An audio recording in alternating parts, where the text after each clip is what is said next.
Good evening, everyone. We'll call to order the regular meeting of the City Council of the City of East Ridge, January 28, 2021, 6 p.m. As everyone is aware, we're still conducting our meeting by electronic means via Governor Lee's latest executive order. We'll continue to evaluate the COVID status, and at an appropriate time, we'll make a transition back to open public meetings when we feel it's safe to resume. I'll pass it over to City Attorney Litchford for more explanation. Yes, can everybody hear me? Yes. Yes. Okay. In accordance with Governor Lee's executive order, there's still a state of emergency as a result of the COVID-19 pandemic. This body has previously made a finding that in the interest of the health, safety, and welfare of the community, that these meetings would be conducted in accordance with the executive order, and those conduct would be via virtual meeting. And so we would ask that Ms. Middleton report and reflect in the meeting minutes that this meeting is being conducted in accordance with that executive order upon the observation and conclusion that it's in the best interest of the community. Thank you, sir. I'd like to introduce Robert Jones, if he would lead us in our invocation, or give us our invocation and lead us in our pledge, if everyone will stand. Thank you. First, let's talk about prayer for the new year. A prayer to keep God first, a prayer for hope after a hard year, a prayer for renewal, a prayer for blessing ahead of us, a prayer for strength and God's presence, a prayer for faith, a prayer for wisdom, a prayer for provision, and a prayer for peace, for healing and grace, a prayer for love, a prayer for gratitude and giving thanks, a prayer for this, our community and our leaders. Dear God, thank you for your presence with us. Thank you for your almighty shadow. Thank you that you go before us and cover us from behind. Thank you that you are in our midst and in our future to secure the place you're preparing for us. The words bring such hope and comfort. Remind us of your strength today. May we see glimpses of your glory and blessings along the way as we seek after you. For victory and salvation found in you alone. In the name of the Almighty Jesus, amen. Let's say the pledge. I pledge allegiance to the flag of the United States of America and to the republic for which it stands, one nation, under God, indivisible, with liberty and justice for all. Thank you, sir. Thank you, guys. Roll call, Ms. Middleton. Mayor Williams, Here. Vice Mayor Chauncey, Here. Councilmember Cagle, Here. Councilmember Helton, Here. Councilmember Witt, Here. City Manager Dorsey, Here. City Attorney Litchford. Here. All right, under item B, I have a special proclamation that I would like to present. So I'll read it. I've got the president of our East Ridge Optimus Club, Ginger Howard, also online. So this City of East Ridge proclamation for Optimus Day. Whereas members of the Optimus International can celebrate Optimus Day throughout the world on February 4th, 2021, and the first Thursday of February thereafter.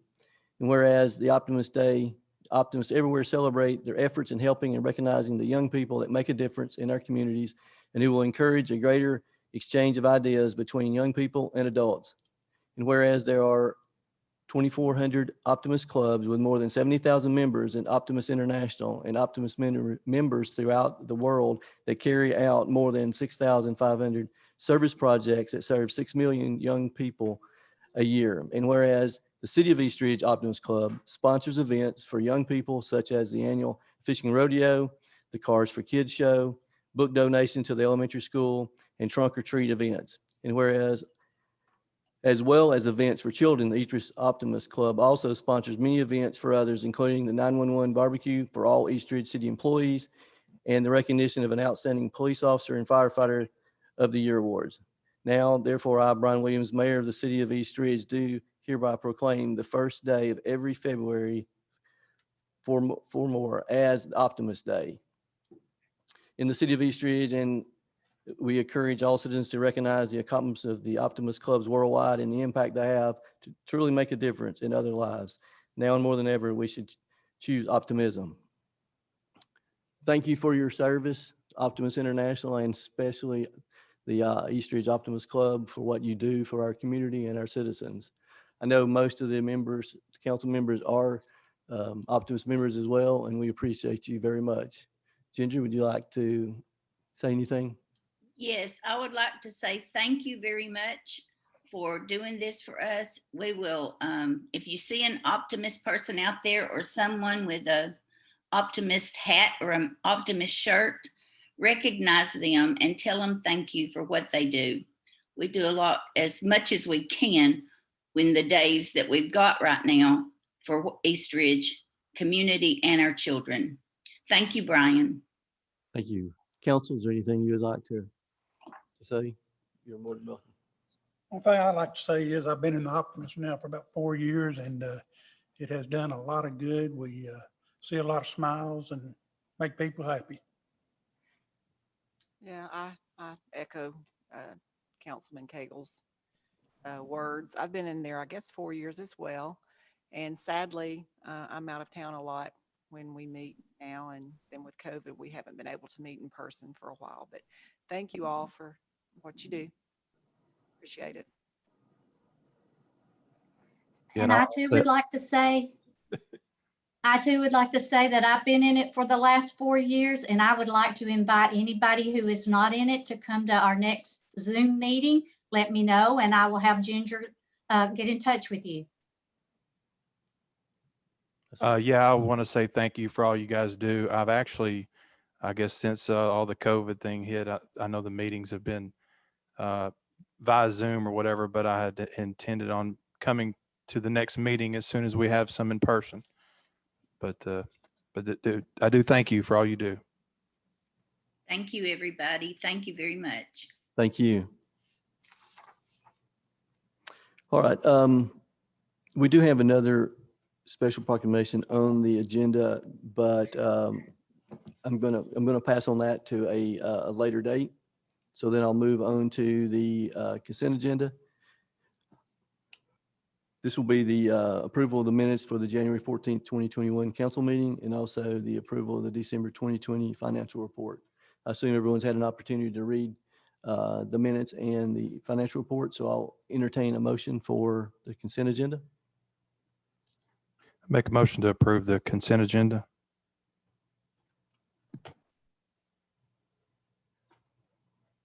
Do I have a second? I'll Second. Go ahead. I'll second it with a amendment to it. Yes, sir. Resolution 3104 had to do with the IDB board thing. And it's probably just a misprint, mistype, but it's, let me find it here.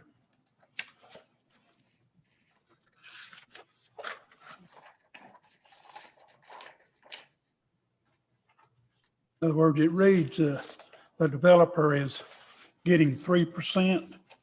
And if I'm not mistaken, the developer is supposed to be getting 63%.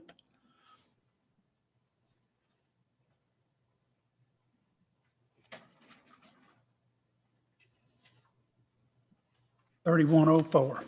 Yeah, 3104. That needs to be corrected. So that would be 63. What should it be? I can check the agreement. This is Attorney Litchford. For the City Cafe, it would have been 63. For the hotel, it was 53. Yeah, but in the minutes here, it's stated the bar and restaurant is 3%. We were getting a bargain. Yeah. Yeah.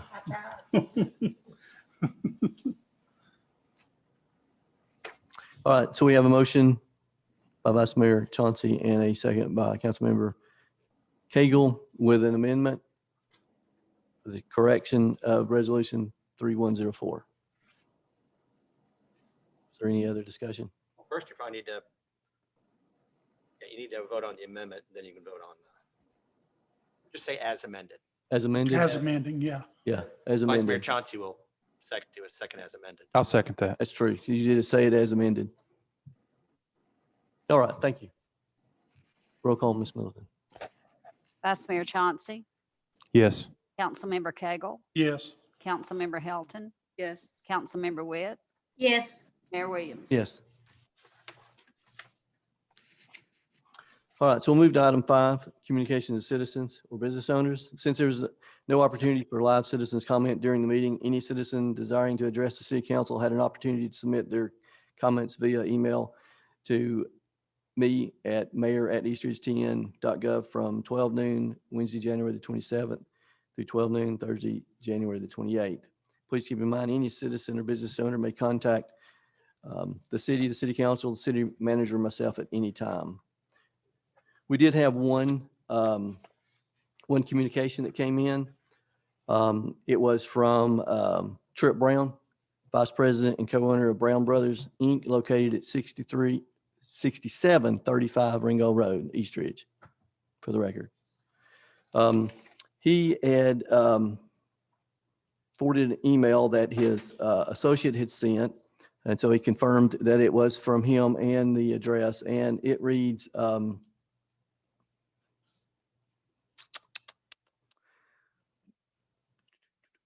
okay, below, concerning the council meeting,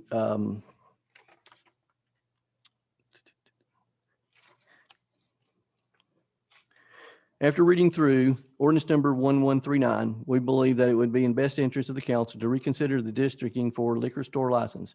We propose A, expanding District B to the state line, or B, North Mac Smith Road to state line, which would become a District C. District A is exactly 1.38 miles and District B is 1.32 miles. In the proposed District C, or expansion of District B, that would also add 1.68 miles of Ringo Road frontage.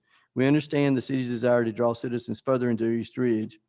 We would also like to recognize the area from North Mac Smith Road to state line as a fast-growing region. With the most amount of land for new or redevelopment along Ringo Road, this project district could serve thousands of families who live near the state line or just on the other side of it to purchase more products in East Ridge community, along with millions of travelers on I-75. Out of fairness to residents, landowners, and developers between North Mac Smith and state line, we believe adding a new district or expanding the existing district would be equitable to the individuals and business owners in that area. At this time, there are no liquor stores in Catoosa or Walker County, Georgia, which is a massive opportunity for East Ridge business owners. We believe that opportunity should be available to everyone, not just certain districts. Again, thank you for your time.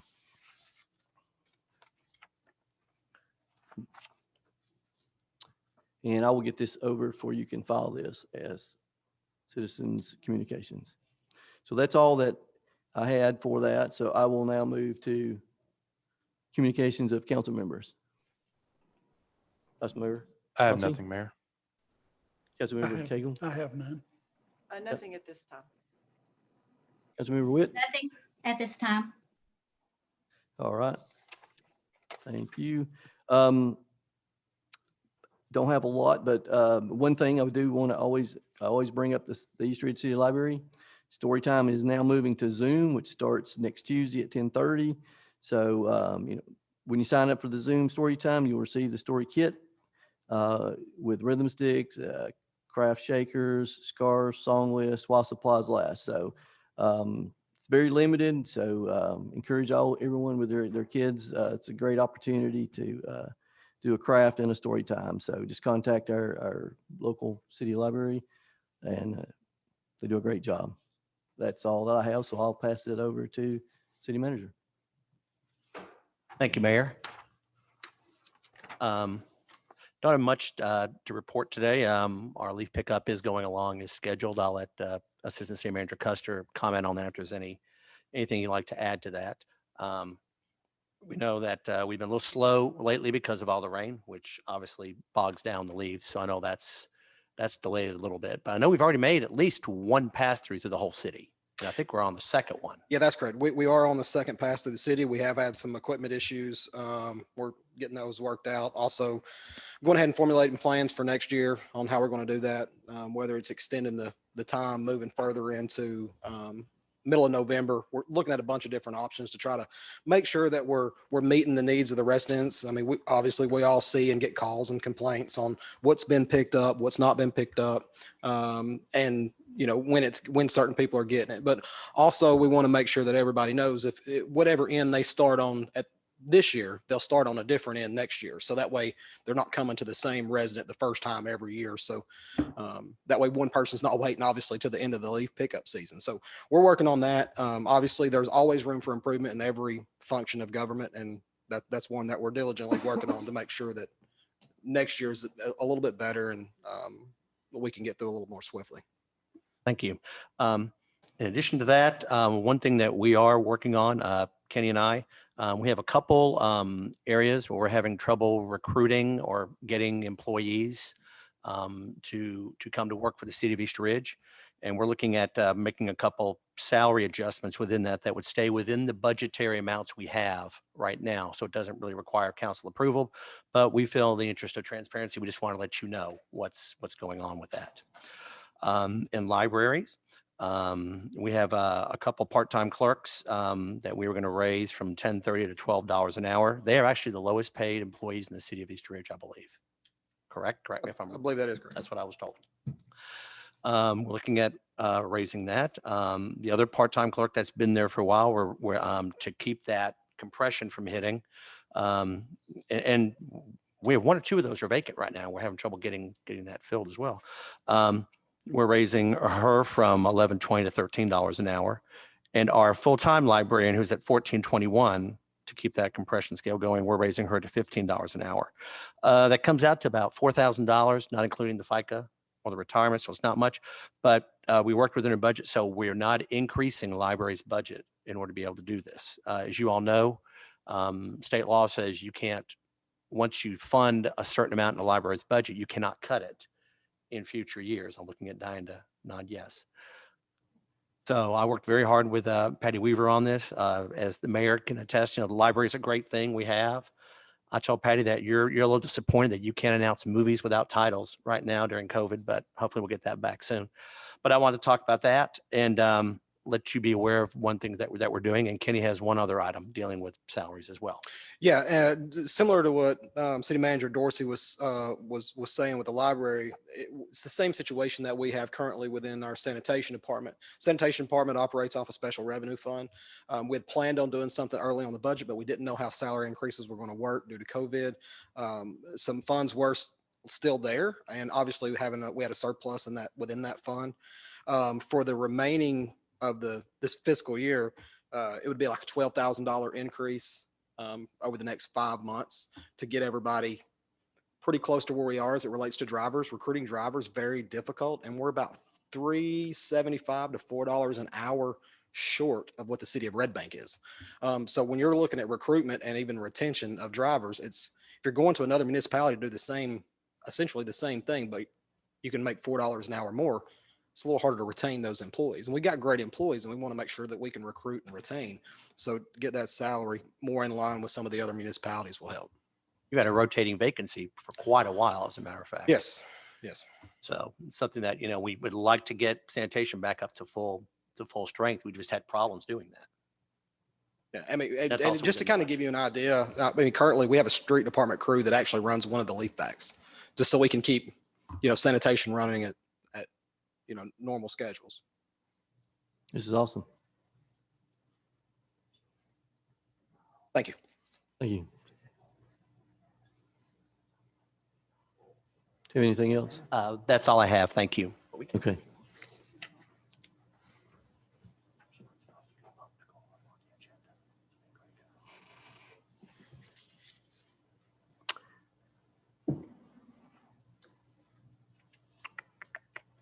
And that is located, trying to find that one on the agenda. 9C. Okay, all right. Even move it in front of old business?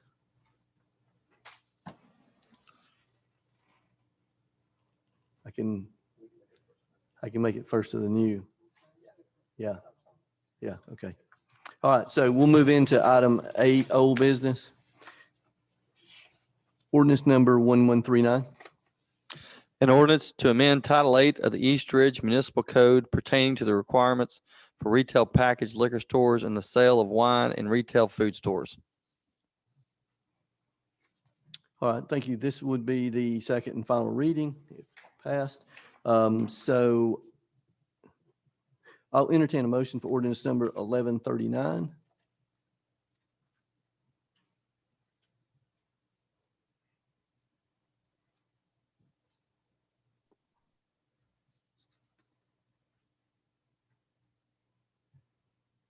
We need to talk about the changes first. Well, I After wanted, it's on the floor, we'll discuss. yeah, I want to put it on the floor, Robert's rule. I want to get it on the floor, then we can I'll make a amend it. motion to approve. Okay, do I have a second? I'll make a second because I want to have discussion. All right, we have a motion by Vice Mayor Chauncey and a second by Councilmember Helton. Do we have any discussion? I can go ahead and Yeah, that's correct. explain So- what we've done though. Yes. Yes, I'm sorry. Just to go through it, I know that's normally what we do. For ordinance 1139, I handed all the council and council person Witt a copy of, we made just staff recommendations, we made just a couple very minor modifications in the in this that we would like to just talk about real quick first. And to try to make it easier, I put the sections in yellow. I think it's only 5 of them. The sections in yellow. And actually, with high tech, I use my pencil to circle the parts to make it easy so you can see exactly. I use one of Kenny's techniques there to show you exactly the verbiage that we've changed. On 8307, dealing with the licenses on number 2, one of the things we want to make sure of was when we get to the lottery portion, if for some reason one of the districts does not have an application turned in, that we would, so I'll read it out. In the event a district does not receive an application by the deadline mentioned above, the city would accept properly completed applications for 30 days in that district with a lottery to follow. If no applications are received during the second advertisement for the district, the license will then be awarded to the first qualified applicant. So what that means is, I was starting to say, if for some reason one of the districts has no applications by our deadline, we would then go ahead and choose the by lottery, if that's how the council still deems it to do it that way, to choose by lottery the person that would get the liquor license for the district that has applications.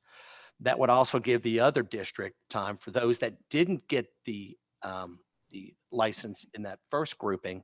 If they wanted to, they could also put in at that time for the second district. We would have that open for that purpose.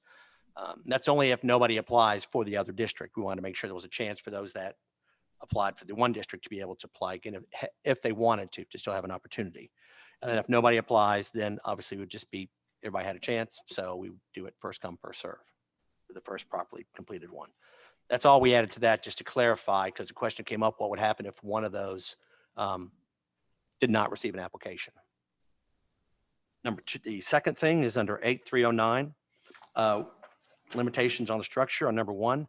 We already had that the liquor stores had to be in I forgot the wording it had, in a certain type of building, but we decided it'd be better to say they shall be required to operate in a newly constructed building, to make sure that, like I said, one of the things we're trying to do is economic development with these liquor stores. And we think that would just more than help us to help revitalize some of the areas on Ringgold Road. The front of the building must have a brick, stone, or stucco facade. The rest of this it's just in here. The remaining exterior elevations must meet applicable zoning and planning requirements, including the East Ridge Building and Design Standards. That would already apply anyway, but this way, those interested parties that are reading through the ordinance would see it here. So we thought it was important to go ahead and just include that verbiage right there. Number 2, down here, we assess the size of the liquor stores in those 2 regions. after receiving some feedback, we decided that, we recommended that we think it needs to change to, for District B, which is the one from Spring Creek to Moore Road. We decided that we thought that 9,000 square feet was more appropriate for that area, and just half that size in District A because the lots are smaller over on the west side of town.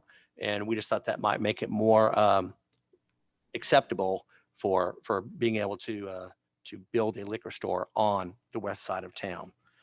The rest of that is the same. The excess storage must be within the structure, but separate from the floor. No separate modules and buildings are allowed. You don't want any big storage things outside, whatever the building may be, sort of like we have in one of our big stores that we have in town. So we thought that was important. The next page on number 4, all we did was we just strengthened a little bit where it said all liquor stores shall have night lights surrounding the premises and shall be equipped with it said a burglar alarm. And we changed it to say security system, which includes a burglar alarm and at least one indoor and one outdoor camera with video storage capability, just to make security even better out there. We also added that security bars and other types of window or door obstructions are prohibited. They'd be prohibited anyway because as I go further here, you'll see we're trying to make sure the windows and doors stay clear so you have good vision from the street, but we just wanted to clarify that to make sure people understood that sentence. Number 6 and 7 on here are 2 new ones we put in.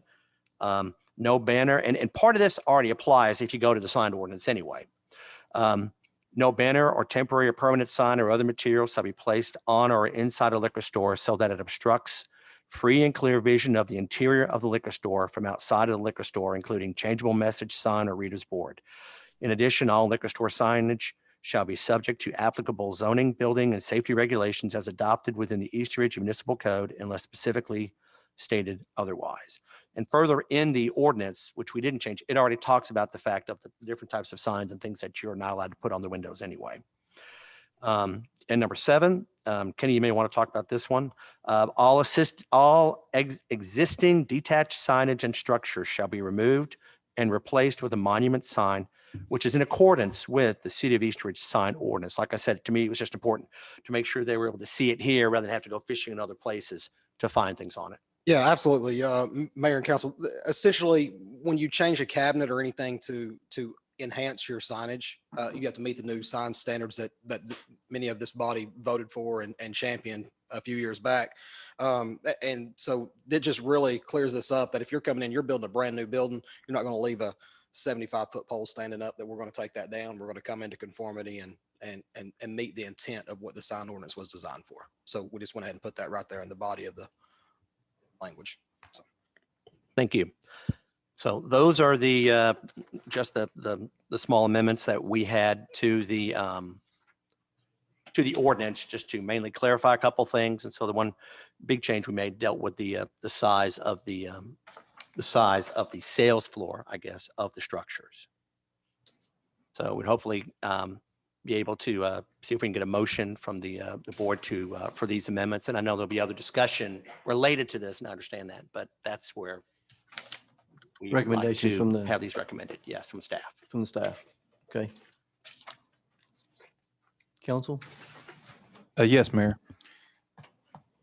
I'm in agreement with a lot of these. I think you addressed a lot of the concerns that I had at the previous meeting in terms of, I think I was really concerned about the level of improvements that an applicant would need to make to a existing building. And going into this meeting, I was probably going to be more in favor of new construction. So I think that kind of cleared that up. So I like the sign, the requirement of the abiding by the new sign ordinance, the brick, stucco, the stone, the facade. I do agree with reducing the square footage minimum requirements for District A. But I think District B, the 9,000 square foot minimum is probably too excessive. I was completely fine with 5,000.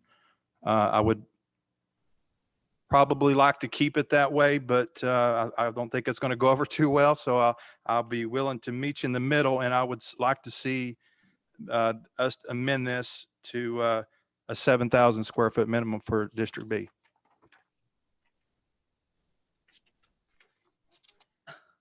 Yes, go Okay, ahead. Thank you. I think everybody knows where I stand as far as a third store.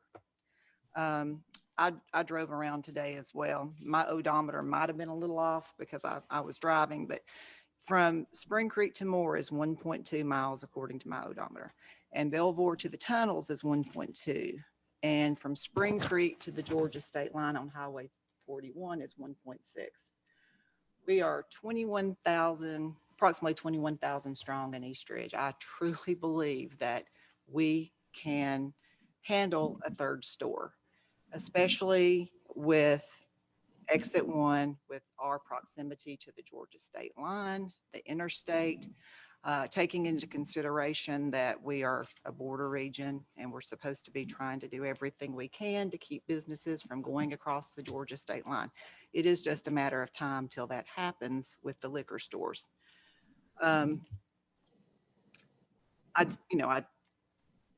do believe that, a liquor store on the West End is a great idea, and Spring Creek, but I do know that the people that are interested in stores at Spring Creek, there's about 3 people, and they're wanting it right at Spring Creek. They're not looking further down towards Moore because they want to be as close to the freeway as possible, because they know that's where the money is to be made.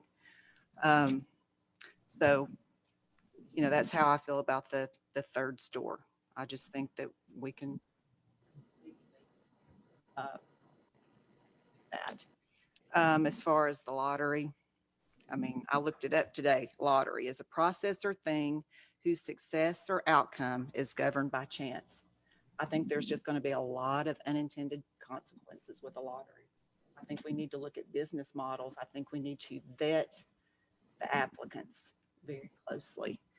And when you play the lottery, the odds are against you, and way against you. So, that's my opinion. I want to see East Ridge grow in a positive direction.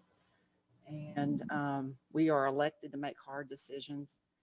I am just 100% against doing this by lottery. Brian? Yes.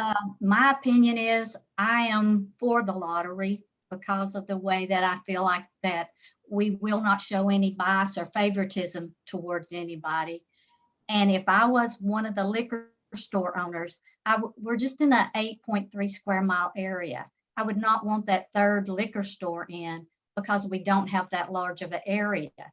And I was one of the ones that wanted the larger store on the B section. So I guess we're just all at crossroads, but that's my view. I'm for the lottery. I like the larger store and the smaller store. And so, I'm not for the third store.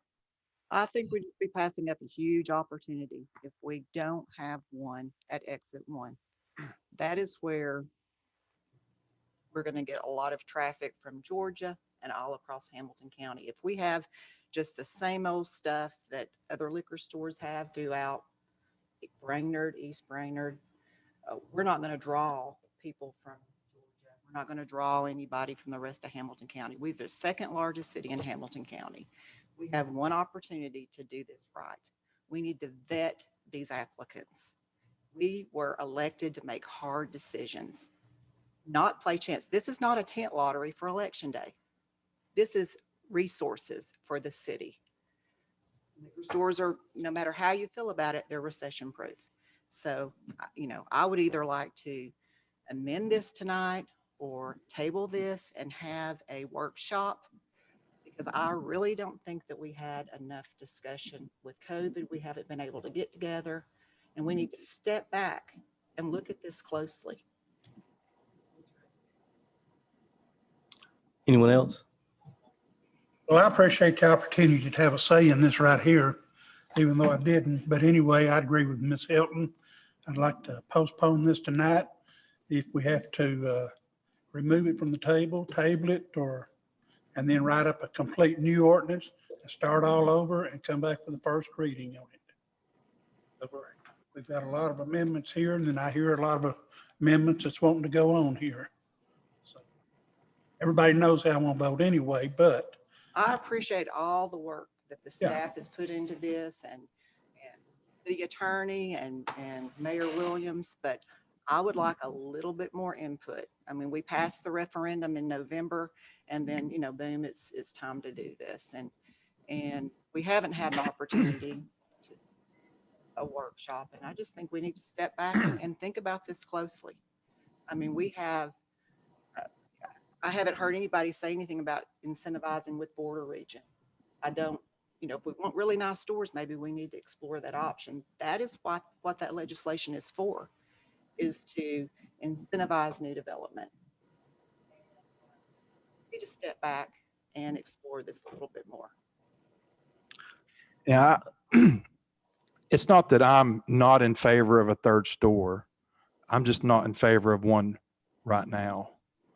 I know if we open it up down there on the east end, it's going to be the first place it goes. It's going to be probably a 20,000 square foot mega facility. That's going to probably eliminate or cannibalize any chances us getting one in the middle of the city or on the west end. We'll probably get one, but when?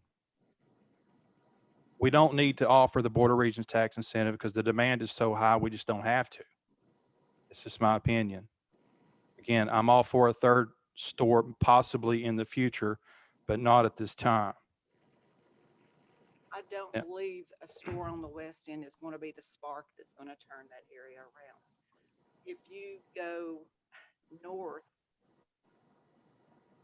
from us, there is a liquor store on west end of Brainerd Road. And then when you go south, there is a liquor store south that area too. Those residents will continue to go to their little hometown liquor store. You have to offer something different with more variety to get people to drive from their neighborhood to shop. And that's why I believe there needs to be a third store at exit 1. I'm looking at the revenue. Listen, we're probably in for a recession. We're going to do this. Let's try to figure out a way to do it so that we make the most revenue for the city. I'm just looking at the future. And border region, our investment period will be over in about 6 years. So we need to go big or go home on this stuff. We truly do. That's what the legislation was for, is to grow the city. So everyone's commented. Let me interject. My thoughts, I respect your thoughts, but I'm going to probably align more with Councilmember Witt. I don't think we need 3 liquor stores in the city of East Ridge. I truly don't. I don't think we need, my opinion, I don't think we need a third district. That will severely impact, I agree with Vice Mayor Chauncey, it will impact, I think, the other district there at Spring Creek. So, expanding a district, possibly, but I don't think a third district, in my personal opinion. I guess I just believe in the free market. I'm sorry. I believe in the free market. Well, I believe in the free market too, but we saw what happened with fireworks stores where we had several open up and then half of them closed down. And, I get it, but that's just my personal opinion. Because that's what happened with the fireworks store. I would like to see it amended to that no liquor store could be allowed on property which contiguously connects to a school property or church on a church-owned property. I think that is important. The designation of those 2 districts was strategic that it did not allow, but I think there is a slight chance that something like that could occur in one or both of the districts. So I think that protecting a liquor store being in front of or connecting and touching, a school property or a church is important to me. So I would like to add that personally myself. But and then toward the lottery, I understand the presentation. I think we have some pretty vigorous restrictions in here, but we've been advised by MTAST that they highly recommend that we use the lottery system, which is the most fair and transparent mechanism in selecting this. So, I kind of lean toward their advice. They're our advisor. They're the ones that has our back. So that, again, that's my thought on that. Well, I understand. And because this is a nonpartisan council, I will refrain from how I feel about that decision. Understand?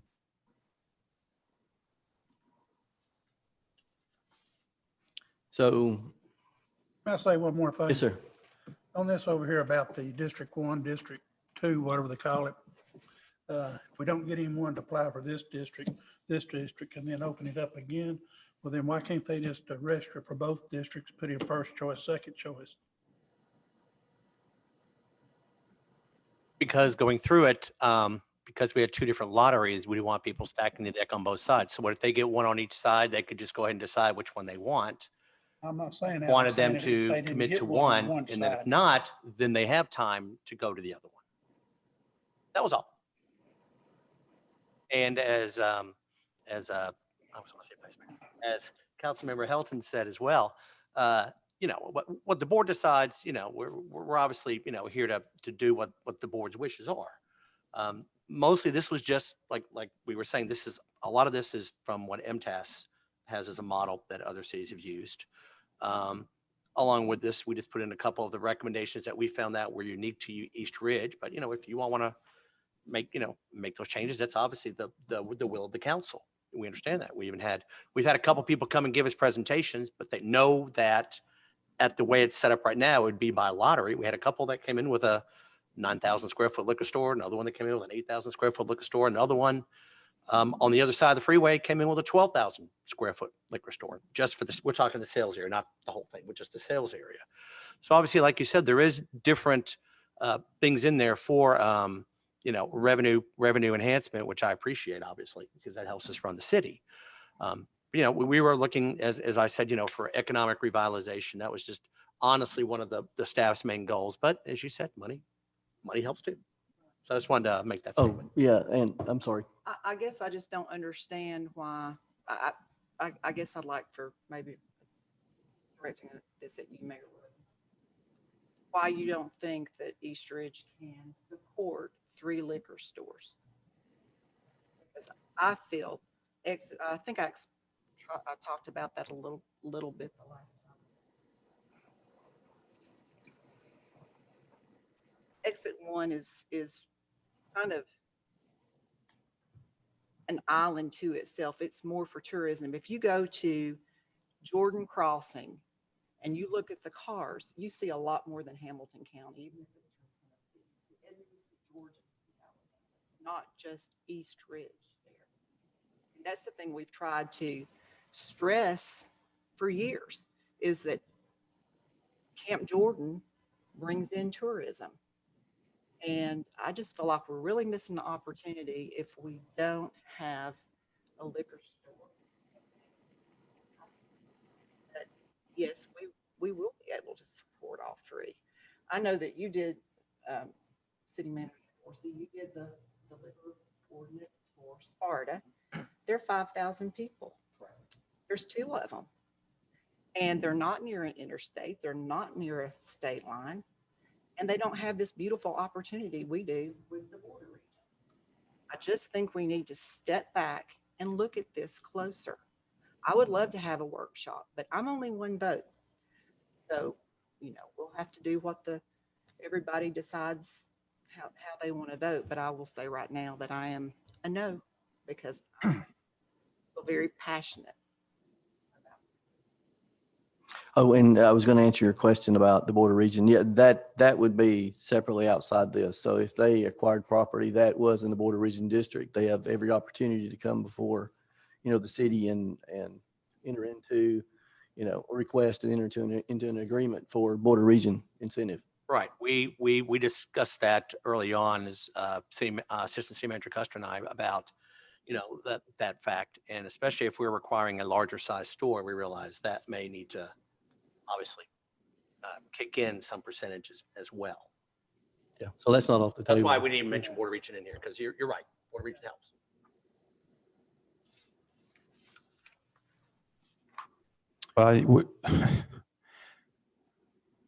I can't say that East Ridge couldn't support 3 liquor stores, but I just can't imagine having 3 10,000 square foot liquor stores in East Ridge. It's just, I just can't imagine. I mean, you want to get and I know if you get one down there East End, it's going to be a 20,000 plus. We might even have a 20,000 plus in District B. Might even have one in District A.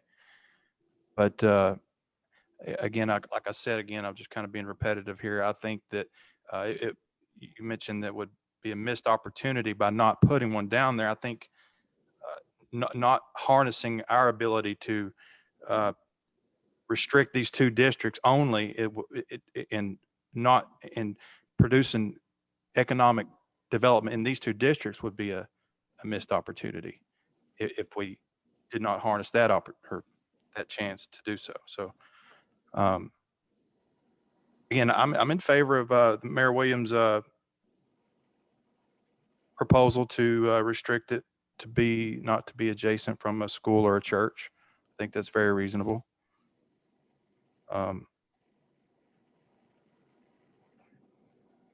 mean, I believe that our responsibility as a council is to create an environment for economic growth and development. And it's developers, it's the business owners' responsibility to make it thrive after that point. So,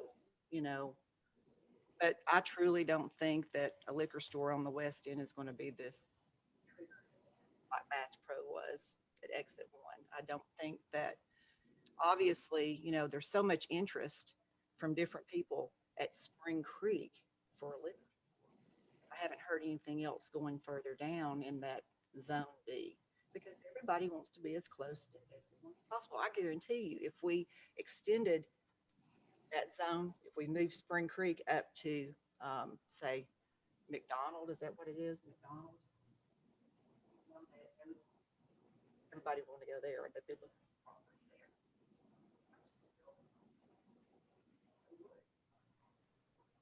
there. The city. People want to develop where the money is. Well, Business works. I do know that we're probably not going to have a problem finding people that want to develop in District A or B, based on the feedback we've been getting. I don't think that's going to be a problem. It's going to happen. And I know everybody wants to go down there on the East End, and that's where all the development is happening now. And, we listening to our constituents, listen to the taxpayers. What do they want? They're kind of fed up with seeing everything come down on the East End. They want to see more development come up here on the West End. And I don't think a liquor store is going to be an answer to everyone's prayers, whether it be on the West or the East. At the end of the day, it's just going to be a couple of liquor stores. When I look at the East End, I'm thinking of Camp Jordan. And when I'm thinking of Camp Jordan, I'm thinking of our mission and vision statement. And I find that is a family-friendly place for your kids to come. The last thing I want them to see when they drive through there, or the first thing before they ever get to Camp Jordan, is a liquor store. Well, So we already have liquor at Jordan Crossing. we do have liquor there, but we do not have a liquor store that. No, but we have alcohol to go currently That's true. at all those restaurants. February 27th, and it may be extended again. It may be the new trend. So That's a great point, Councilmember Witt. Thank you. there is no alcohol allowed in Camp Jordan. Signs are posted, but it happens.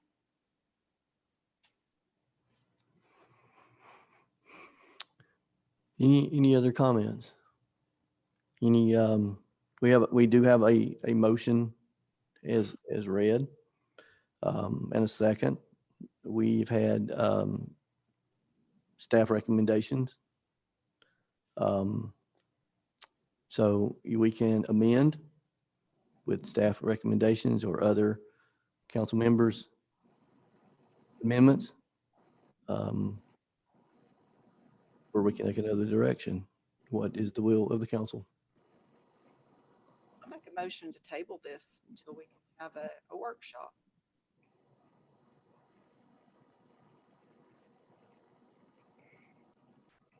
All right. We have a motion on the floor to table by Councilmember Elton. Second. We have a second. Any discussion? Roll call, Ms. Middleton. Vice Mayor Chauncey, No. Councilmember Cagle, Yes. Councilmember Hilton, Yes. Councilmember Witt, No. Mayor Williams. No. Motion failed. Can I make a motion, Mayor? I'd like to make a motion to amend ordinance 1139 to include the restrictions of the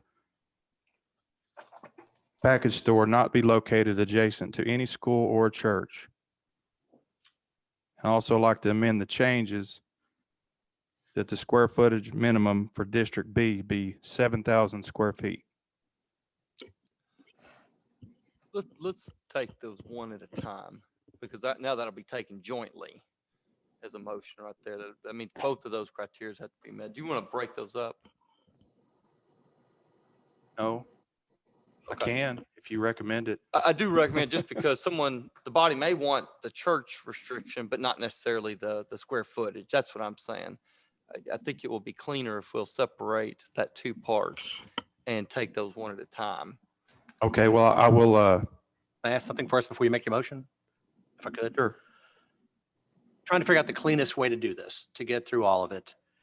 If you made a motion for staff recommendations and got the second, and then because that covers all the things we have in yellow.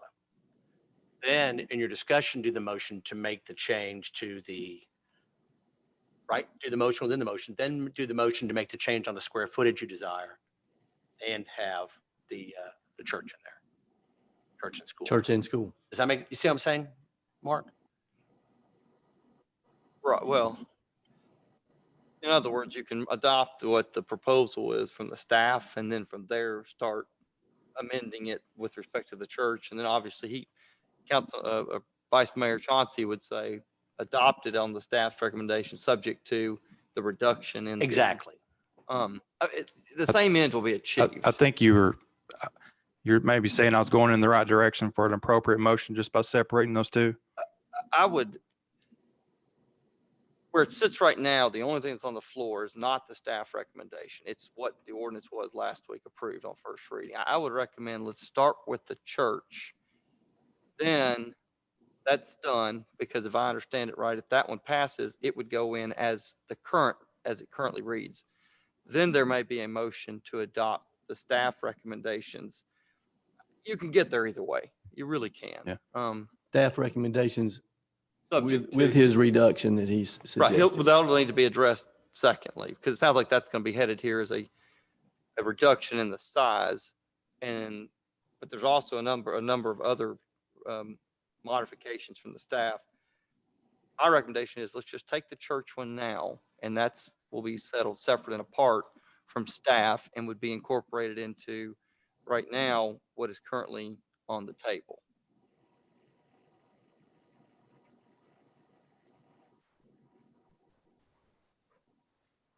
I'll make a motion to adopt the changes that were made by staff, and also include that the restrictions be no package store be located adjacent to any school or a church.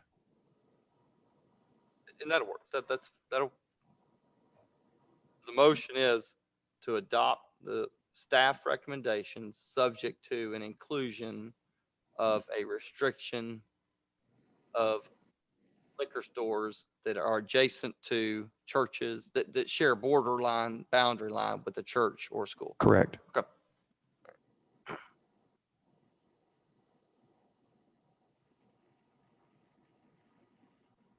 Do I assume a borderline, for purposes of discussion, is an actual touching border? Like if you had something across Ringo Road from something, the properties are adjacent to each other, but there's a public road or a right of way between those two. Or if it's on the same side of the road and there's a road and there's a road between them, they're not adjacent because you have a road between the two. You're referring to properties that actually touch each other, right? Contiguous. Contiguous. Yeah, I was referring to a property that actually touches the two property lines actually join to get together. I just want to clarify that. Thank you. Yes, For church and And- schools. for church and schools. on church-owned property. Reason being, that's what, like, I think that's probably what's in Chattanooga and everything, because a church could rent a space in a shopping center. And then all of a sudden, that parcel could be next to something and they don't own that property. Usually when you talk about churches, you're talking about churches on church-owned property. Can I say a sanctuary? The actual sanctuary portion of the church? 'Cause I know there's churches around here that own a lot of property. Or that's That- why, that- yeah, the sanctuary on church-owned property, if that makes sense. You see where I'm going with that? So Sure. that's all.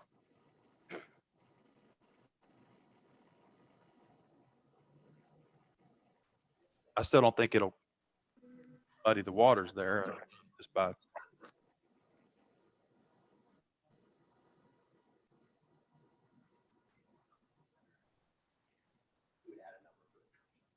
Okay, I think Vice Mayor, That's what you're asking. I think Vice Mayor Chauncey had another question. Do you have another Well, I'm question? just saying, I know some of these churches, gosh, I think like the one there on the corner of Marlboro, gosh, they own like 2 or 3 other acres back behind there, which I know doesn't have direct access to Ringgold Road anyway, so it's not going to be part of this. So when you Uh, said but I haven't sanctuary on done any church-owned research. property, that's spot on. That takes Okay. care of that. But I haven't really done any research to see if any of the churches actually own property that would be ideal in these 2 sections that say, That's, could- that's be- why you say that there's a church own the church-owned property. So if they own Okay. property and there's no church own it, then it still would be, I'm saying if a church owned a piece of property, just a vacant lot, you know, say 300 yards away from the sanctuary, I don't want to exclude that vacant lot just because the church owns it. Right. Which is what you're saying. Yeah, that on this, that lot wouldn't be excluded, whatever. What Okay. do you mean excluded? You mean so that you still couldn't build a liquor No, store next to it? I just because I don't want to exclude them being able to put a package store Right. adjacent to that property just Hence- because it's a vacant lot. Correct. So I think with you saying, because he had the word church, if you said sanctuary, a church sanctuary on church property, church-owned property, I think you're covered. I think you're right. Mr. Letchford, do you feel like I'm covered there? I think I understand if this one is going to take some verbiage, and I want to make sure we're headed in the right. The motion is to adopt the staff recommendations plus incorporate in a provision that prohibits the operations of a retail liquor store on property owned by a church of which the place of worship, the sanctuary, is actually located. Is that what you're? Correct. But adjacent, contiguous. contiguous. Oh, that's even a better word.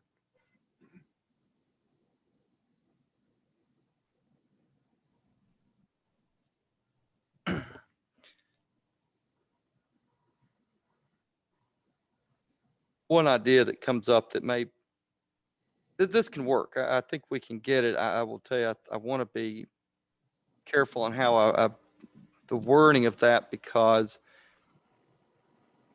some churches have multiple places of worship within a building. I mean, I attend one, we've got a morning one that occurs in a smaller one, and then the larger sanctuary occurs a larger body. That's the same piece of property, right? Yeah, it's the same property, but if I understood, well, I don't know. I don't know. It could be on separate, there could be a different parcel. It's all one big campus. If I understood Vice Mayor Chauncey, there's a church off Marlboro that owns a I lot was of just lots. using it for an example. I do know a church. Is it Eastridge Baptist? It used to be Eastridge Baptist. It's named something else now. Cross path. Non-denominational type church.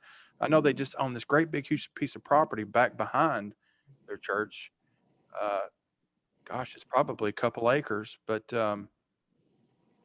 again, just for an example, if that type of property were parallel to Ringgold Road and they owned a couple acres down through there, I wouldn't want to exclude that property just because they have a couple acres, further on down that they don't really use as their sanctuary. Correct. Yeah, And I think I understand I'm not aware of what churches operate on one parcel versus they are spread over 3 parcels. And there might be a worship on parcel A, a worship on parcel C, but they're 3 different properties. That is a little bit of a concern. I don't even know if that exists. I'm just. How many, let me interrupt you if I can. You looked at the churches up and down Ringo Road. I have. We did. How many are we talking this is going to affect before we overanalyze this? Like 2, right? Some of them are out of the districts that we They are. carved. I think, that reason, so we didn't have to put 2 is prohibitions reasonable, in. 4 possible. But on any of those, from what I remember looking at the maps with you, Most of them are separated by streets and from yeah, different and the parcels. church is on that piece of property. There's not Only one. other church-related property. So if you said the sanctuary on church-owned property, I think you're going to cover them all. Yes. And if I may, and I'm going to step But leave those making a lot step out of sense. line just a touch, which is I don't really do all that often, but listening to and we worked on this. So I mean, there's not much that I haven't read or know extremely well about this, but it's hard enough to get emotion on what we're trying to accomplish. So be careful on what we're putting in here, or otherwise we will end up with something that we don't want. So I mean, we're changing square footages, we're doing different things, and I mean that's an awful lot to change. That's just my opinion as one of In the one motion. Yeah, one of the crafters.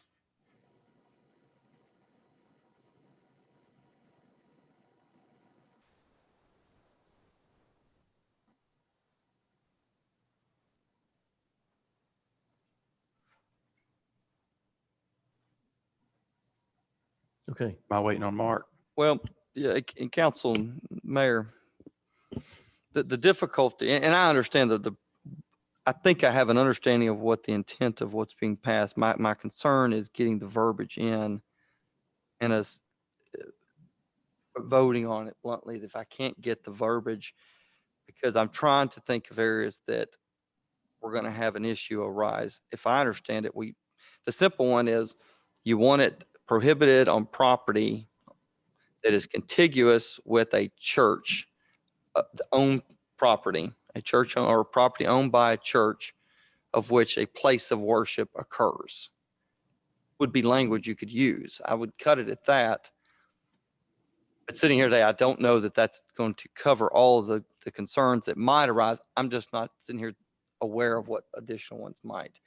When we draft these, or when I'm told, hey, go to this, look at preparing this, some of this takes hours, even small revisions. So I get a little nervous of this. If I have it right, and it's what you all are saying, I want the verbiage down now versus we'll get the verbiage and this is the motion. Now, Attorney Litchford, just go get the words in there. I want the words identified so that we know the language that we're voting on. So right now we're adding, and this would be a provision that we would add under section 308. Just be a new number. 8-308. It would be number 7. We would be putting in a provision number 7.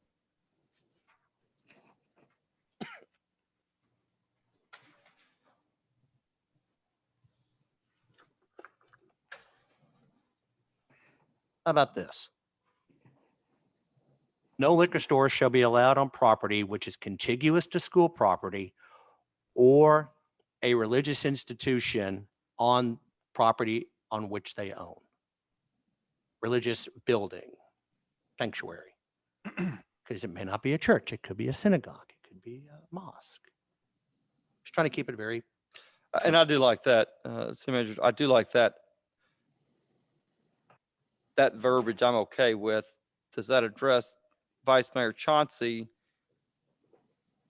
That's a little broader than what. Yeah, I yours is. don't, I guess what about if churches own other complexes, or like J103, like a radio station, is it would, House of worship, thank you. That's what I wrote down, house of worship. I'd written place of worship, but I kept saying church.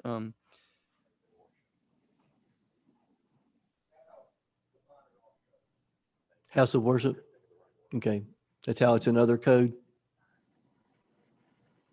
Okay, I'll be fine with that. We'll just Okay. put the verbiage in there that package store not be located adjacent to or bordering a property that is of a house of worship On which it is owned. Okay. upon which is zoned. Putting school in there. We have. school As in well that. as the school. Right. I have school in the yes. Church and school. I'd like to ask one question on that. Yes, sir. House of worship or school. One church up here I've got in mind, it's got a playground right behind it. And then they've got a kindergarten that they run out of that building that's behind it, but it's, so will that be considered a school? Well, that's a great question. And that sort of goes to the heart of my concern of this. I don't know if it's a school because I don't know what sort of licensing it has. It may just be a daycare. I don't know. It would not, as I understand Vice Mayor Chauncey's motion, that little playground would not meet the criteria because it's not the location for the place of worship. If I'm correct on the interpretation. And with him. Right. I mean, kids presumably worship there, but perhaps I'm mistaken. If I understood, I thought the idea was it couldn't be on property continuous with a house of worship owned property of which the actual location of the worship service is occurring. Which church were you talking about? One up there at Germantown, there by the bowling alley. It's called the Edge. Edgewood Baptist. Yeah, and it's got a playground right in the back, got a daycare in the back of it, and it's all on one piece of property. Well, Then it would be count. That would protected. You would be able to go next to it. Then it would be protected Right. Okay, because the Because he church put it in is the on that worship. property. sanctuary. That's correct. So that's, That's kind of where I was going with when Yeah. I brought this up in the beginning. Okay. So So that's, it's all one property yes, yeah. of which Yeah. on that property, the place of worship occurs. yes. But then I think that resolves that. Yeah. I understood the question to be the property was separate and apart from the parcel of which. the What I'm place- talking about isn't, but the church he was talking about, they've got a playground and a big building in behind, but they've got a driveway separating it. It's another piece of property. Okay. Which is contiguous to a school property or a house of worship on property which it owns. Property goes all the way to the next. House of worship building on a property which it owns. Boom.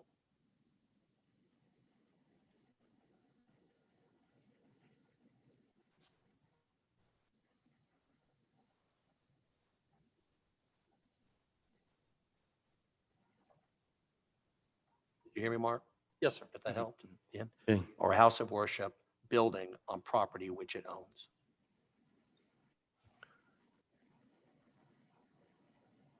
All right, good with the motion? I'll entertain a second.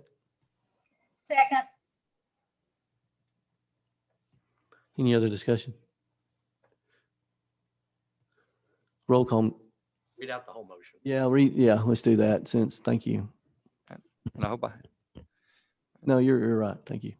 No retail package store shall be operated on property that is contiguous with a school or contiguous school property or upon property of a house of worship building, I have messed that up, of which is owned by house of worship building property of which it owns. I don't think I have that right. We're gonna have to go back. No liquor store shall be allowed on property which is contiguous to school property or a house of worship building on property which it owns. There you go. Or a house of worship building upon property of which it owns. Okay. Good with your motion? Yeah. You want to confirm? Councilmember Whit? Agree Yes. with Okay. Any other discussion with this motion? Roll call, Ms. Middleton. Vice Mayor Chauncey, Yes. Councilmember Cagle, No, Councilmember Helton, Yes. Councilmember Witt, Yes. Mayor Williams. Yes. That motion for amendment passed. Now a motion on staff recommendations. I think that was Yeah, so included staff. That's why I asked for the motion to be reread, and all he read was the church part, Okay. school part. All That's right. why I asked the question. Correct. Thank you. Yeah. Sorry, that's just All why I right. asked. So the that's, question. thank you for, so that was for the church in the school okay. amendment. Which is fine. Well, Any- I would like to make a motion to adopt the changes by staff that were made, That was presented. that was presented, with an exception of the square footage minimum requirements for District B to be 7,000 instead of 9,000.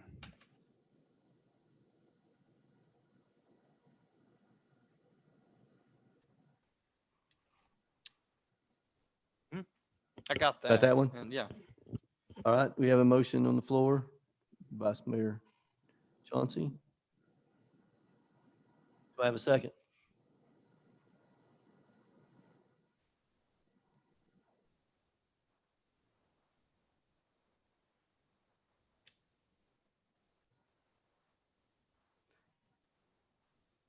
Do I have anyone second? I'll second the motion. Do you have any discussion?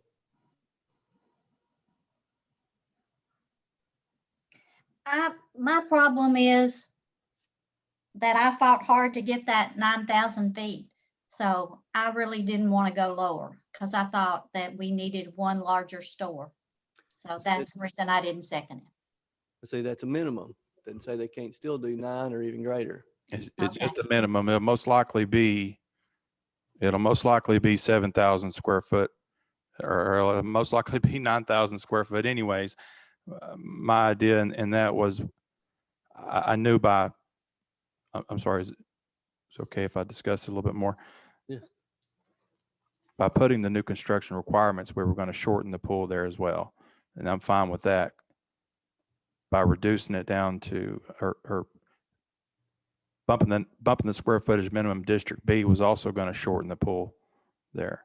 I know there's plenty of properties in District B that would be perfectly ideal for at least a 5,000 square foot. But again, this is going to be a lottery. They're going to, they're going to be, yeah. So I got, that was my idea in that. I just shortened the pool that much more was not ideal to me, but a 7,000 square foot minimum is still a ginormous store. It's still a big store. And if I Well- add that, I'm sorry, go ahead. One of my issues was, what if we have one in there's application for 7,000 square feet, but we have 4 that are for 9,000, and in the lottery, we pull out the one for 7,000. So that's why I kind of wanted to go a little bit larger with the square footage so that the people that wanted the larger stores would apply for them. So that it can go with the smaller store. I didn't understand her question. Could you repeat that, Councilmember Witt? Your concern on that was? Okay, if the square footage you're saying is 7,000. Minimum. In the lottery, we have one person that put a application in for 7,000. And we have 4 other people who wanted the 9,000 square foot store. And then we're doing a lottery and we pull it out and we have to go with the 7,000, even though we had 4 other people in there that wanted the larger store. So to me, it's better to go with the larger store first to see if anybody wants those. If nobody wants it, then you can reduce it down. The square footage is just a minimum. Well, yeah, but you're doing a lottery. That's what's So going to be on the some people application. may do them, just want the minimum.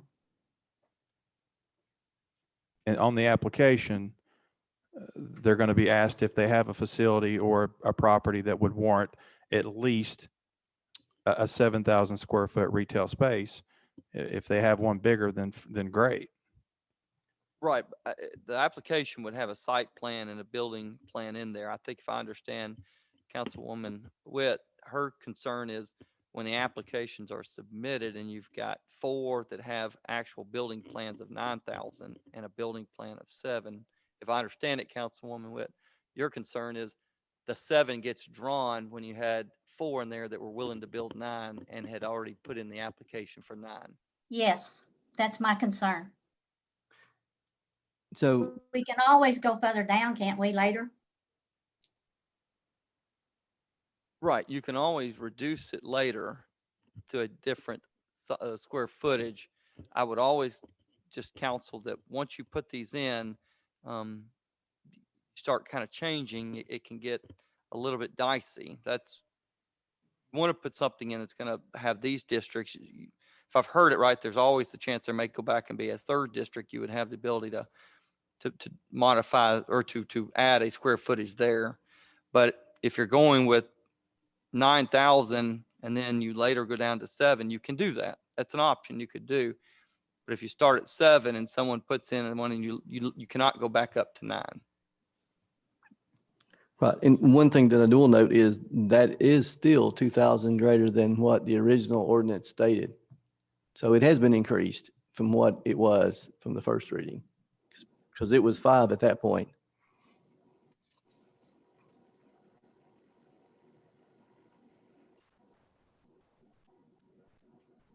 Any other discussion?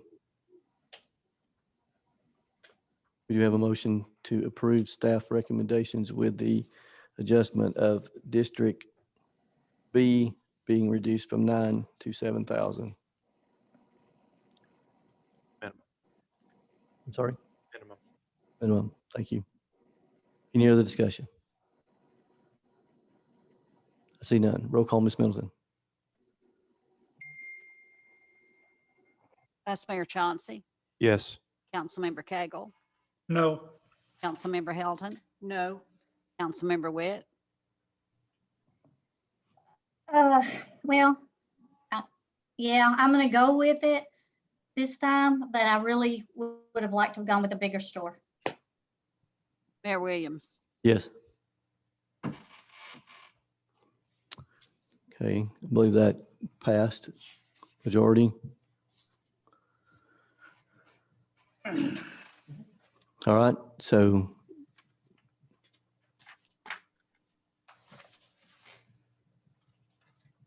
Attorney Lucifer, are we good with both amendments? All right, these amendments will be incorporated and this will be law within 30 days. So then we need to close. Well, we need that. Is there any other amendments? Well, You- you've got the ordinance because this was to accept the changes made by staff that was recommended by staff, subject to, we've got the church one that was already in there and the 7,000. At this now, you want to go back and now you want to, the original motion was ordinance number 1139. Correct. So now you need to vote to approve it as amended. That's what I was going to say. All right. Okay. Roll call, Ms. Middleton. Voting on 1139 as amended. Vice Mayor Chauncey, Yes. Councilmember Cagle, No. Councilmember Helton, No. Councilmember Witt, Yes. Mayor Williams. Yes. Ordinance 1139 passed. Second and final reading. Move to ordinance number 1140. An ordinance of the City Council of the City of East Ridge, Tennessee, to amend the zoning regulations and the zoning map of the City of East Ridge, Tennessee, so as to rezone the property located at 1505 Truman Avenue, tax map number 169L-G-003, from C2 Commercial District to R1 Residential District. Second and final reading. Thank you. I'll entertain a motion for ordinance number 1140. Make a motion to approve ordinance 1140. Second. Have a motion from Vice Mayor Chauncey and a second by Councilmember Helton. Do we have any discussion? Roll call, Ms. Middleton. Vice Mayor Chauncey, Yes. Councilmember Cagle, Yes. Councilmember Helton, Yes. Councilmember Witt, Yes. Mayor Williams. Yes. Pass second and final reading. Ordinance number 1141.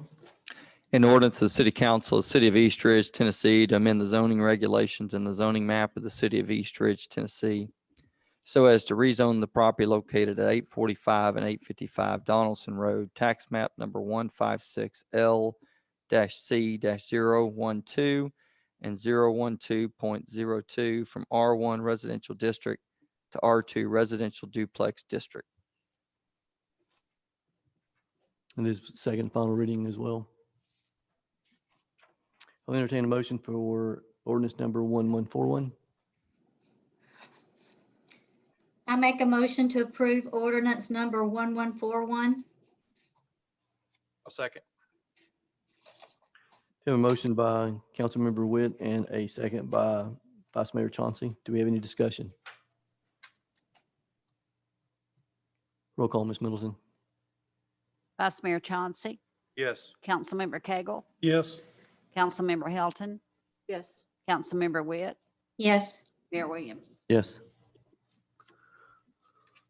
We'll move to item 9, new business. I'm going to move item C up. Resolution number 3111. A resolution of the City Council of the City of East Ridge, Tennessee, authorizing the mayor to enter into an agreement with Waller Lansden Dorchin Davis LLP to act as government affairs counsel to the City of East Ridge in regard to matters before the Tennessee General Assembly. Yes, sir. Thank you, Mayor.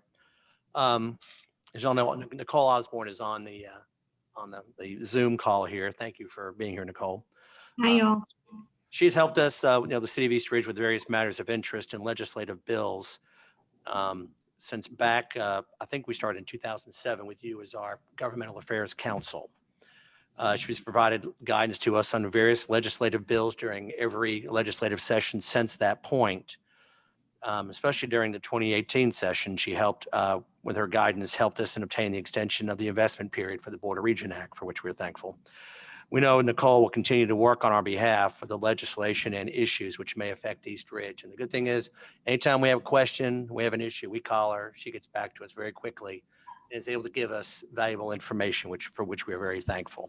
So I recommend that we approve this, and the amount is $22,500, I believe, for the year, which is an increase of $20,000 from prior years.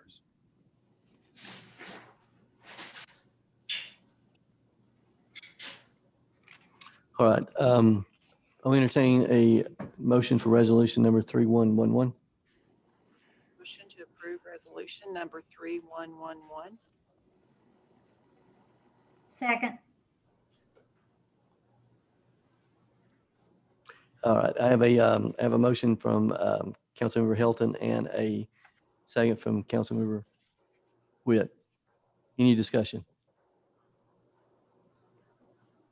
I too would like to thank you for your service. We appreciate it, Ms. Watson. Thank you all so much. Wally loves working with the City of East Ridge, so if you ever need me, you know how to get a hold of me. I Okay. look forward to working for you in the future. Roll call, Ms. Middleton. Vice Mayor Chauncey, Yes. Councilmember Cagle, Yes. Councilmember Helton, Yes. Councilmember Witt, Yes. Mayor Williams. Yes. Congratulations. Thank you. Thank you. Thank you all so much.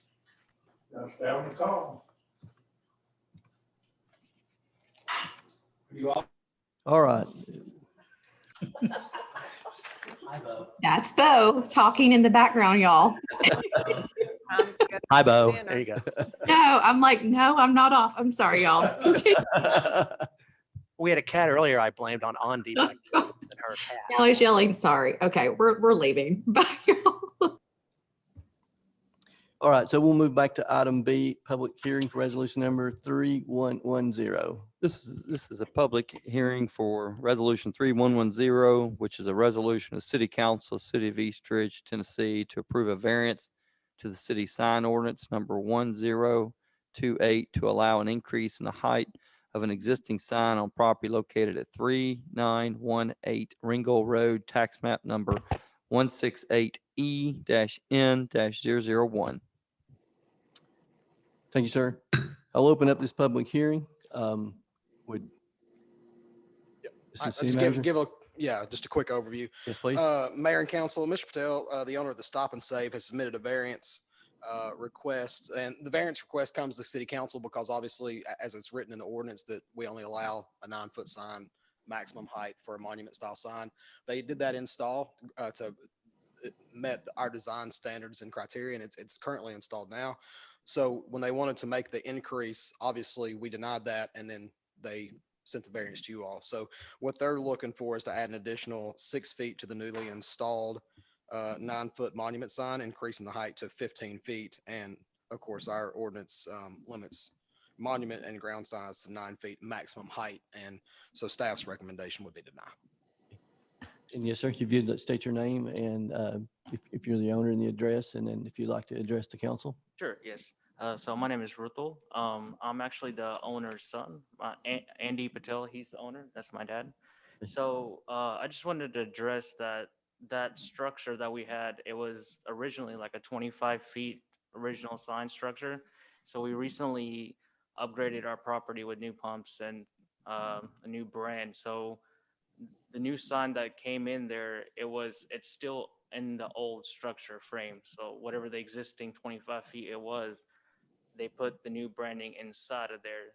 So as being it like original structure, I thought, you could still keep it wherever the limit is according to the city and stuff. But I understand like there's new ordinances or new sign requirements. So that's why we were just requesting if we at least can do 15 feet, because another things what we've been hearing is that customers, when they're driving on Ringgold Road, they're having a hard time seeing the gas prices and making that judgment in order to turn or just go straight. Because before, there's a traffic light. If you pass the store, there's a traffic light within a couple thousand feet.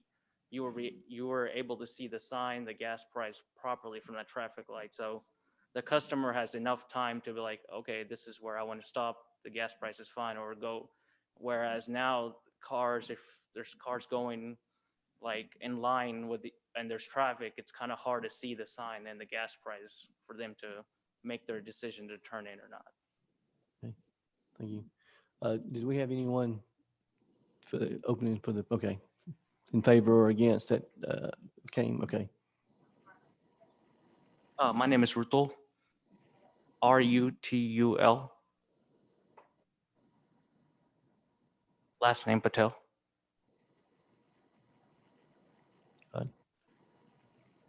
Council, do you have any questions? Can he move his sign closer to the street? Can't move it closer to the street. It's where exactly it is right now. That's where we want to keep it, because that's where it was originally. It is actually close to the street. It's not like really inside or Yeah, I drive by there several times a day. I noticed the sign when y'all got a new sign. It looks Mhm. really good. Yeah. Is there anywhere y'all can move it that's acceptable to the city that you would, other than going higher, can you move it? Hold on, I'm sorry.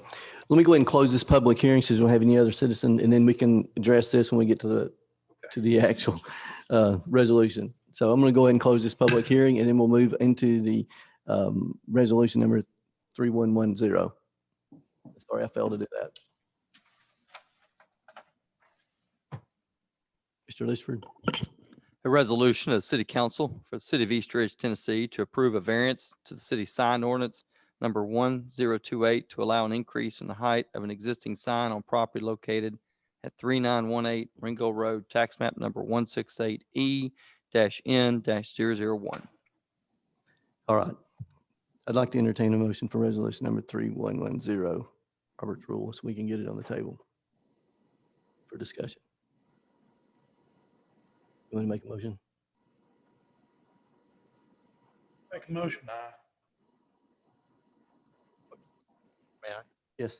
With Robert's rule, you can make a motion for it for purposes of discussion, and then you can vote yes or no after at that point too, if okay. you want to hear through it. Just because you make the motion doesn't mean you're necessarily for it, right? You just make a motion Make a for motion for purposes of discussion. Right. Then you're just bringing the subject up to be able to talk about it. And they can still vote whichever way you want.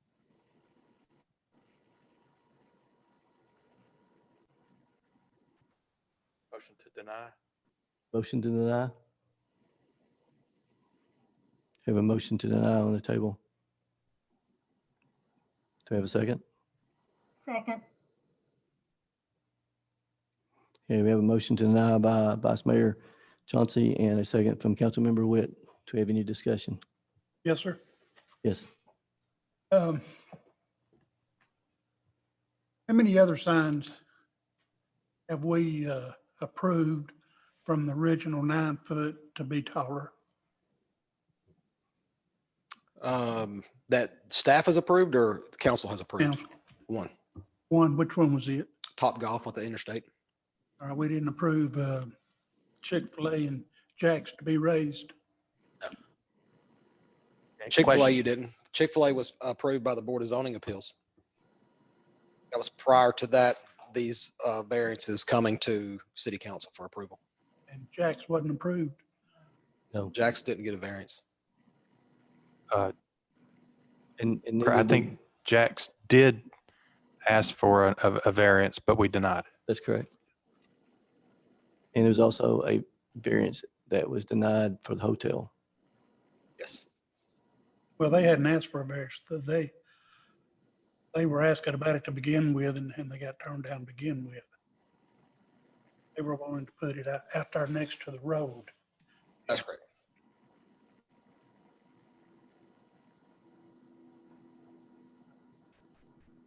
Any other discussion?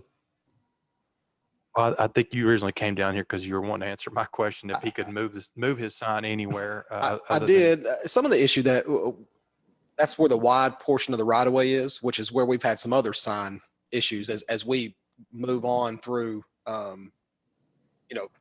changing things out, expanding sidewalks and streetscape. You get into some of those sign issues running up through there. So he's on kind of the edge of where that needs to be on the right of way. Okay. Any other discussion?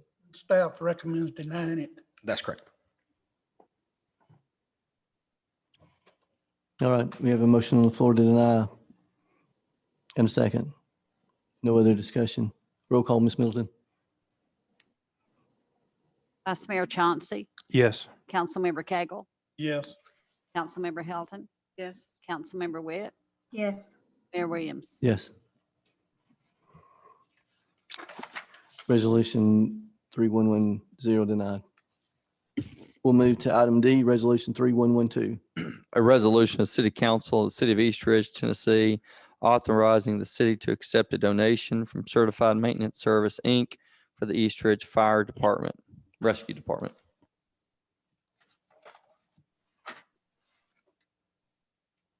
You haven't spoken tonight, Diane. Would you like to speak on this issue? Go ahead. This is a donation that was given by CMS. And my understanding from talking to Chief Williams that they'll use this for necessary supplies. And we thank them for their donation. Yes. Yes, very much. I'll entertain a motion for Resolution 3112. A motion to approve 3112. Second. We have a motion by Councilmember Cagle and a second by Councilmember Helton. Do you have any discussion?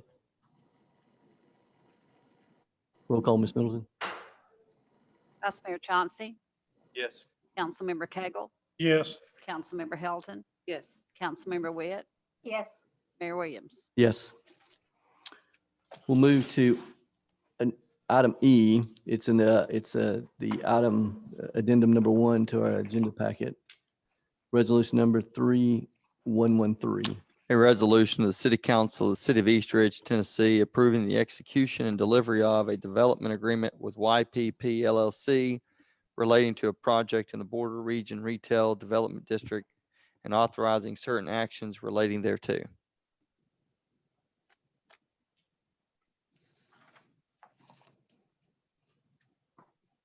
Council, you want me to take this? Sorry. Yes, So please. this is another development agreement brought to this board in accordance and under the Border Region Act that the city has had the district since 2012.